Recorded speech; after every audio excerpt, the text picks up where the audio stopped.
হ্যাঁ বলুন। গরমে আজকাল কেমন আছেন? গরমে তো খুবই ভালো আছি, একটাই প্রবলেম, দেহ যেন পুড়ে যাচ্ছে।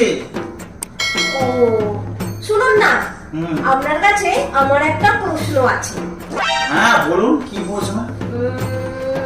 আচ্ছা বলুন তো, বৌদি আপনাকে ঠিক কতখানি ভালোবাসে? বৌদি বৌদি আমাকে খুব ভালোবাসে, আপনি চিন্তা করে পারবেন না, এত ভালোবাসে, চিন্তা করে পারবেন না, খুব খুব ভালোবাসে। আচ্ছা একটা উদাহরণ দিয়ে বলুন, অক্ষয় কুমারের মতন, শাহরুখ খানের মতন, না সালমান খানের মতন? কি বলবো বলুন তো আপনাকে, উদাহরণ যদি দিতে হয় কিরকম ভালোবাসে, আসলে ঘরে পোষা কুকুরের মতন ভালোবাসে।